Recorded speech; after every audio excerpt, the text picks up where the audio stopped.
इंसान ने बदली दुनिया सारी, खोज के लाया वो चिंगारी, फिर उसने दी जीवन को रफ्तार, किया पहिए का आविष्कार।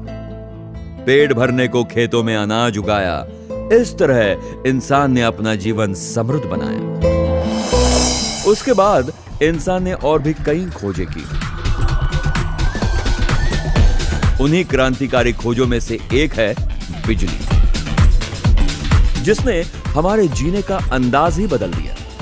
इतना कि आज बिजली के बिना जीवन की हम कल्पना भी नहीं कर सकते।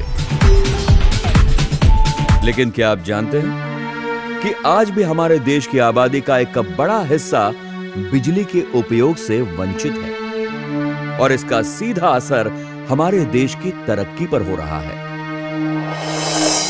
इसलिए हमें जरूरत है ज्यादा बिजली की। लेकिन सवाल यह है कि ज्यादा बिजली आएगी कहां से? इस सवाल के जवाब से पहले क्या आप जानना चाहेंगे कि हमें बिजली मिलती कैसे है? तो दोस्तों, सबसे पहले हम आपको बताते हैं कि भारत में बिजली बनाने के मुख्य स्रोत कौन कौन से हैं। ये स्रोत हैं कोयला, तेल और गैस, पानी, हवा, सूरज की रोशनी और परमाणु ऊर्जा।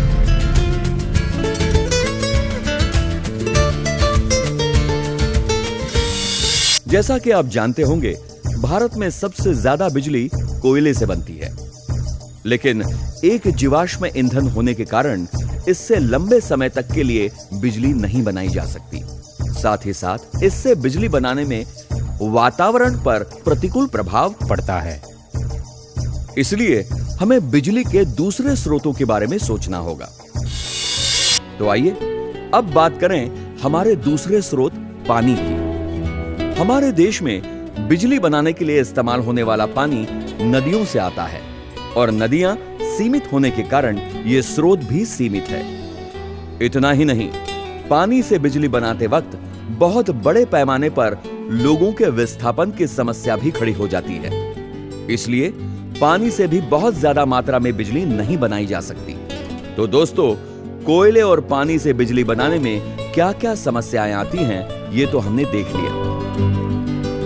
आइए अब बात करें सौर ऊर्जा और पवन ऊर्जा की। ये दोनों स्रोत बिजली उत्पादन के स्वच्छ और हरित विकल्प हैं। लेकिन इनसे बिजली बनाने में भी कई समस्याएं हैं।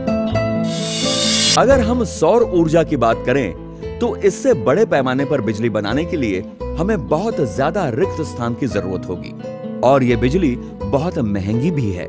साथ ही साथ बारिश में और रात के समय उचित मात्रा में धूप ना होने के कारण इससे बिजली बनाने में काफी समस्याएं आती हैं। इसी प्रकार अगर हम पवन ऊर्जा की बात करें तो उसके द्वारा बिजली बनाने में भी बहुत ज्यादा जगह की जरूरत होगी और साथ में हवा के सही प्रवाह और नियंत्रण की भी। इसीलिए इससे बड़े पैमाने पर बिजली नहीं बनाई जा सकती। तो अब हमारे पास बिजली बनाने का कौन सा विकल्प बचता है? जी हां, सही सोचा, परमाणु ऊर्जा का।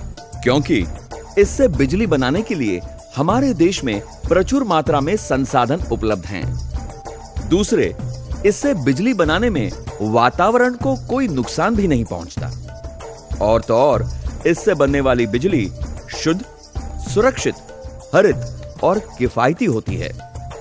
इसके साथ ही परमाणु ऊर्जा की मदद से कई वर्षों तक बड़े पैमाने पर बिजली उत्पादन किया जा सकता है, जिसके कारण बिजली की बढ़ती मांग को पूरा करने में यह पूरी तरह सक्षम है।